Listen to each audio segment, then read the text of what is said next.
Greetings. Today we're going to talk a little bit about the government of Athens. As everybody knows, the democracy, the government that we use here in the United States, was founded in Athens. However, it's important to understand that the way we think of democracy today is not the same way that democracy started. However, just the idea that a people didn't need a king to make all the decisions for them, that in fact they could make decisions for themselves, a democracy, the idea was still probably the greatest political thought in the history of society and something that has transcended throughout time today. So let's talk about how it all started. Now, in Athens at the time, one of the city-states of Greece, they had a wealthy group of people called aristocrats. And these people were more or less in charge of running the country. So it was definitely something that was different than having one single king rule, but still the same. The power wasn't extended to everybody, just a small group of wealthy people. Another word for this is an oligarchy.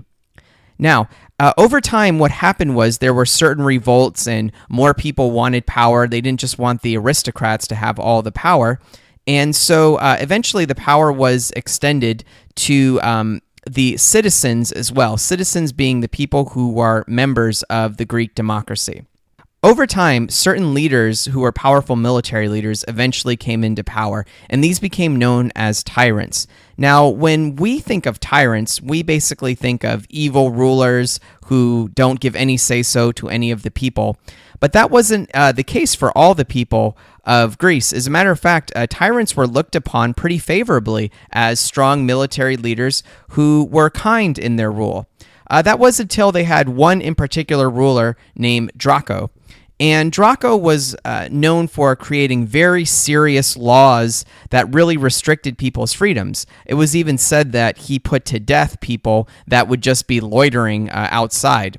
So the word draconian actually comes from Draco. Okay, now over time, a new leader is going to come into power named Cleisthenes, who's credited for being the father of democracy.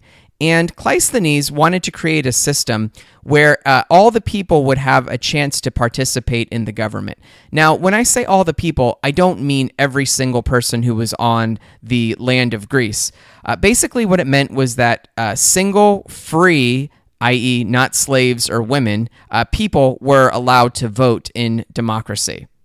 Over time, what was starting to happen was that the Greeks were having trouble getting everybody into one place to cast a vote. If something serious needed to be voted on, they needed to get 6,000 people to vote.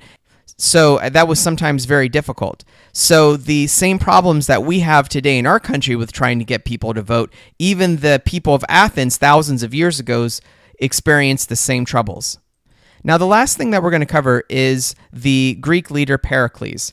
Pericles was a leader of Greece, and he's one who is credited with really expanding democracy into other territories besides Athens, and he was known for giving more power to the citizens and to setting up public juries and even paying people for being legal officials. In many ways, Pericles, along with Cleisthenes, are known as the founders of democracy.